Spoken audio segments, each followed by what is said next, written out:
नाशिकमध्ये उघड झालेलं एक धक्कादायक प्रकरण.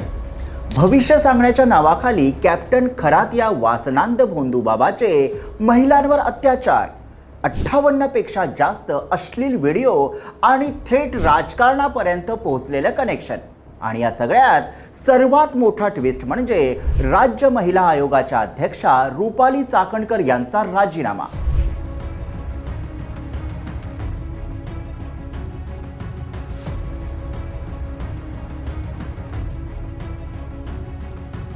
नमस्कार, मी विहंग ठाकूर.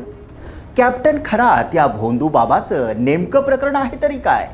कॅप्टन अशोक खरात नेमका कोण? नाशिकचा हा लिंगपिसाट भोंदूबाबा पोलिसांच्या जाळ्यात कसा अडकला?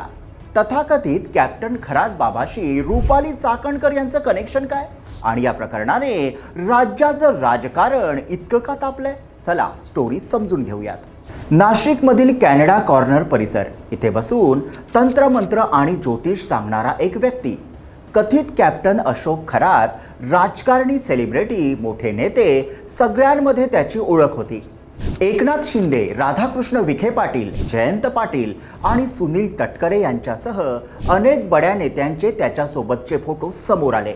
पण महिला आयोगाच्या तत्कालीन अध्यक्षा रुपाली चाकणकर यांनी कॅप्टन खरात या भोंदूबाबाच्या केलेल्या पाद्यपूजेचे फोटो चर्चेचा विषय ठरला.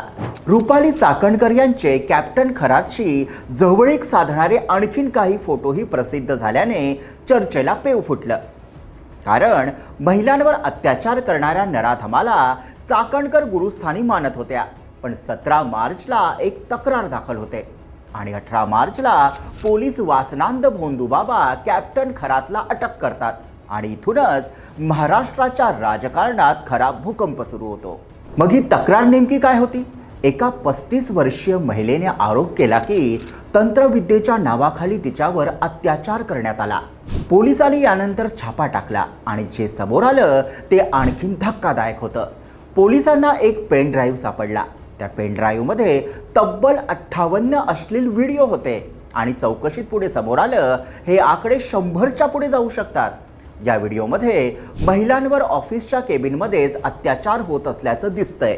पीडित महिलांना धमक्या दिल्या जायच्या, माझं ऐकलं नाही तर तुझ्या नवऱ्याला जीवे मारलं जाईल. धक्कादायक बाब म्हणजे हा सगळा प्रकार अनेक वर्षांपासून सुरू होता. या प्रकरणातला सर्वात सिनेमॅटिक ट्विस्ट आला तो ऑफिस बॉय नीरज जाधवमुळे. त्याने CCTV फुटेज चोरलं आणि थेट खरातलाच ब्लॅकमेल करायला सुरुवात केली. 5 कोटी दे, नाहीतर हे सगळे व्हिडिओ व्हायरल करतो. पण पैसे मिळाले नाहीत आणि इथेच गेम पलटला. नीरज जाधवने मग पीडित महिलांनाच टार्गेट केलं. त्यांना व्हिडिओ पाठवून धमकवायला सुरुवात केली. एका महिलेच्या नातेवाईकांपर्यंत हे व्हिडिओ पोहोचले.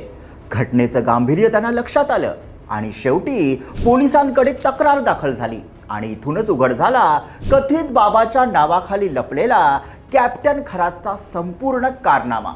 आता या प्रकरणाला राजकीय वळण लागलंय. कॅप्टन खरातसोबतचे अनेक मोठ्या नेत्यांचे फोटो सोशल मीडियावर व्हायरल झालेत. पण त्यात सर्वाधिक चर्चा झाली ती रुपाली चाकणकर यांच्या फोटोची. कॅप्टन खरातचे पाय धुताना, त्याच्या डोक्यावर छत्री धरताना आणि जवळीक दाखवणारे इतर सारे फोटो. या सगळ्यांमुळे एकच प्रश्न उपस्थित होतो, ही फक्त ओळख होती की यापेक्षा काही अधिक संबंध होते?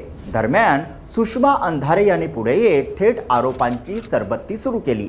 आर्थिक संबंध असल्याचा आरोप केला, तंत्रविद्येशी संबंधित कनेक्शन असल्याचं म्हटलं आणि या वासनांद भोंदूबाबाला वाचवण्यासाठी वेळोवेळी दबाव टाकल्याचे गंभीर आरोप त्यांनी केले. या आरोपांमुळे राजकारण अक्षरशः पेटलं.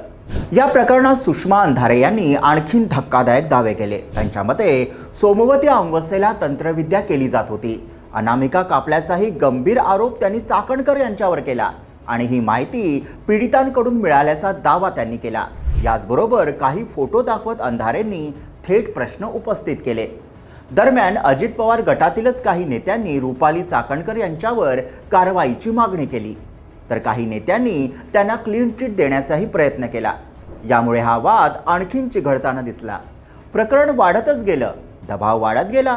रुपाली चाकणकरांनी उपमुख्यमंत्री सुनेत्रा पवार यांची भेट घेतली आणि अखेर यानंतर रुपाली चाकणकर यांनी महिला आयोगाच्या अध्यक्षपदाचा राजीनामा दिला. पण त्यामुळे राजकीय वर्तुळात एकच चर्चा आहे, हा नैतिक निर्णय होता की दबावाखाली घेतलेला निर्णय? तर एकीकडे कथित बाबा कॅप्टन अशोक खरात याच्या प्रकरणाने संपूर्ण महाराष्ट्र हादरलाय आणि दुसरीकडे या प्रकरणाचे राजकीय पडसादही आता तीव्र होताना दिसत आहेत. या प्रकरणाची SIT चौकशी सुरू आहे. आणखीन मोठी नावं समोर येणार का हे आता पाहावं लागेल. आणि या व्हिडिओचं जाळं नेमकं कुठपर्यंत पोहोचलंय आणि सर्वात महत्त्वाचा प्रश्न, या प्रकरणात खरंच न्याय मिळणार का? तुम्हाला काय वाटतं? रुपाली चाकणकर यांचा राजीनामा योग्य होता का? आणखीन कठोर कारवाई व्हायला हवी का? कमेंट करून तुमचं मत नक्की सांगा. या व्हिडिओला लाईक करा, शेअर करा आणि अशा स्टोरीजसाठी आमच्या चॅनलला सबस्क्राईब करा. क्या बात